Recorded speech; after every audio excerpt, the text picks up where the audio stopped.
শুরুর দিকে নির্দিষ্ট ফ্লাইটগুলোতে পরিকল্পনা অনুযায়ী হজ যাত্রী পাঠাতে না পারায় শেষের দিকে এসে তৈরি হয়েছে হজ যাত্রীর জট। বাকি ৮ দিনে সৌদি পাঠাতে হবে অন্তত ২৯,০০০ জনকে। সবার হজ যাত্রা নিশ্চিতে ব্যবস্থা করা হয়েছে অতিরিক্ত ৯টি ফ্লাইটের। হজ অফিসে জমা হচ্ছে প্রতারণার অভিযোগ, নেওয়া হচ্ছে ব্যবস্থা। হজে যাওয়ার জন্য টাকা দিয়েছেন, শেষ করেছেন সব প্রস্তুতিও। তবে শেষ মুহূর্তে জানতে পেরেছেন পরিবারের ২ সদস্যের মধ্যে একজনের নিবন্ধনই করেনি ইব্রাহিম ট্রাভেলস নামের একটি হজ এজেন্সি। এই অভিযোগ জানাতে হজ অফিসে এসেছেন রানু মিয়া। ১১,৪০,০০০ টাকা ভিসা শুধু আমারটা পাই নাই, খালি বলছে যে হয়েছে। এখন আমার হয়েছে আমরা দুজনে লাগেজ টাগেজ বার করছি, কাপড় চোপড় কিনে। এখন ২০ তারিখে বলতেছে আপনারটা হয়েছে, আপনার ওয়াইফারটা হয় নাই। হজ অফিস জানিয়েছে হজযাত্রার শেষ দিকে এমন আরো কিছু প্রতারণার অভিযোগ তারা পেয়েছেন, যার মধ্যে বেশিরভাগই সমাধান করা হয়েছে।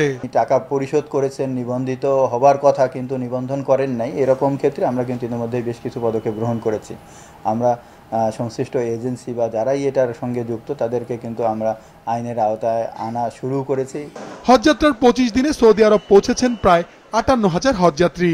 বাকি ৮ দিনে পাঠাতে হবে আরো অন্তত ২৯,০০০ জনকে। শোভাযাত্রা নিশ্চিতে ব্যবস্থা করা হয়েছে অতিরিক্ত ৯টি ফ্লাইটের। সমস্যাটা সমাধান হয়েছে ইতিমধ্যে। বাংলাদেশ বিমান আসলে তারা 4টি ফ্লাইটের স্লট পেয়েছে, আর তারা সারেন্ডারকৃত ২০০০ হজ যাত্রীকে এর মধ্যে ১৪০০ জন সৌদি এয়ারলাইন্স এবং ৬০০ হজ যাত্রী ফ্লাইনাস এয়ারলাইন্সে যাবেন। প্রথমে নানা জটিলতায় পরিকল্পনা অনুযায়ী হজ যাত্রী পাঠাতে না পারায় শেষের দিকে যাত্রীদের চাপ বেড়েছে। বাকি সময়ের মধ্যে যেতে পারবেন সবাই, বলছেন সংশ্লিষ্টরা।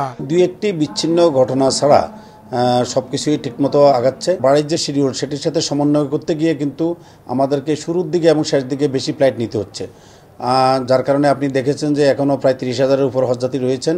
আমরা আশা করছি এই বছর নিবন্ধিত সকল হজযাত্রী ইনশাল্লাহ হজে গমন করবেন। এখনো যারা যাননি সেসব হজযাত্রীদের সংশ্লিষ্ট হজ এজেন্সিগুলোর কাছ থেকে ভিসা ও উড়োজাহাজের টিকিট বুঝে নেওয়ার পরামর্শ দিয়েছে হজ অফিস।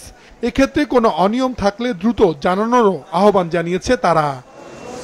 মাশরুক রাহাত, মাছরাঙ্গা সংবাদ, ঢাকা।